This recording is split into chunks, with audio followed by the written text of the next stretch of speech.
उन्होंने भी अभी तक कुछ बात नहीं की। उसकी वजह भी मैं जानती थी। थोड़ी देर वो बिस्तर पर बैठे रहे और फिर उठकर वो बाथरूम में चले गए। मैं समझ गई थी कि वो क्या करने गए हैं। थोड़ी देर बाद बाथरूम से चीज़ें गिरने की आवाज़ आने लगी, कुछ टूटने की। थोड़ी देर बाद आवाज़ रुकी और उस बार वो जल्दी ही बाथरूम से बाहर आ गए, आकर बिस्तर पर सो गए। हमारे बीच कोई बात नहीं हो रही थी। मैं तो यह सोच रही थी कि मैं क्या करूं। यही सब सोचते सोचते नींद आ गई। सुबह जल्दी उठी, फिर मैं बाथरूम में गई। लेकिन इस बार बाथरूम में जब गई तो सब कुछ बिखरा हुआ था। नई नाइटी को फाड़ दिया था, मेकअप का सामान बिखरा हुआ था। बाथरूम में कचरे में एक कागज़ भी था जिस पर लिखा था, टू माई ब्यूटीफुल वाइफ।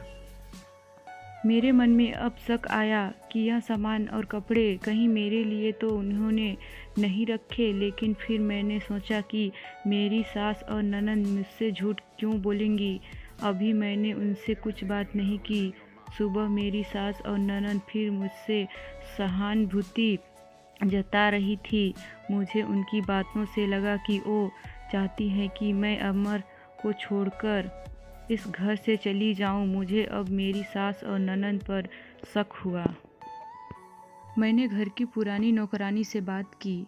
मैंने बातों बातों उससे पूछा कि अमर कैसे हैं। वो बोली कि वो तो बहुत सीधे हैं। उनकी माँ और बहन तो चाहती थी कि उनकी शादी उनके बहन के पति के रिश्तेदार से हो। बहन और माँ तो बहुत कोशिश किए लेकिन उसके पिता नहीं माने और उनके दोस्त के परिचित यानी आपसे शादी करवा दी। वो दोनों आपकी शादी के खिलाफ थे। कई दिनों तक घर में विवाद भी होता था। लेकिन तुम्हारे पति अमर ने कहा कि पापा जो बोलेंगे वही करते हैं। मुझे अब पता चल गया था कि मेरी सास और ननद मुझे क्यों भगाना चाहते थे। इसलिए उन्होंने मुझसे झूठ कहा था।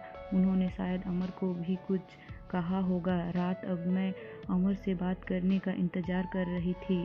वो कमरे में आए तो उनका मुंह भी उतरा हुआ था। यह पहली बार था जब मैं उनसे बात करने वाली थी। उनके आते ही मैंने कहा कि आप मुझसे बात करना चाहते हैं। वो बोले, अब बात करने को रखा ही क्या है। पापा का विश्वास था कि वो घर अच्छा है, इसलिए मैं माँ और बहन की न सुनकर तुमसे शादी की और तुमने सच छिपाया। मैंने बोला, क्या सच? सच कि तुम मुझसे शादी नहीं करना चाहती थी। तुम्हारी ज़िंदगी में अभी भी कोई और है। यह बात तुमने ही तो माँ को बताई थी। घर के इज्जत और पापा के कारण मैं चुप हूँ, कुछ कदम नहीं उठा रहा हूँ। और मैंने भी देख लिया, सुहाग रात ज़िंदगी में बहुत स्पेशल होती है। लेकिन मेरे बाथरूम में 2 घंटे रहने पर भी तुम्हें फ़र्क नहीं पड़ा। माँ ने सही कहा था कि तुम आवाज़ भी नहीं दोगी, बात भी नहीं करोगी। मैंने बोला बाथरूम में रुकने को। उन्होंने कहा था और वो कपड़े और मेकअप वो मेरी बहन ने रखा था। कहा था पहली रात का गिफ्ट है, तुम्हारे लिए बाथरूम में रखा था। मैं उठाकर उनके पास आ गई। उन्हें कहा, आपको पता है उन्होंने मुझे क्या कहा? फिर मैंने उन्हें सारी बात समझाई। कहा कि वो चाहते हैं हम दोनों में गलतफहमी हो और हम अलग हो जाएं, ताकि वो जो चाहते हैं वो पूरा हो जाए। उन्हें गुस्सा आया लेकिन मैंने कहा, नहीं, अब हम इस बात को यहीं ख़त्म करेंगे और किसी को कुछ नहीं कहेंगे। उस रात मेरी सारी परेशानी और गलतफहमी दूर हो गई।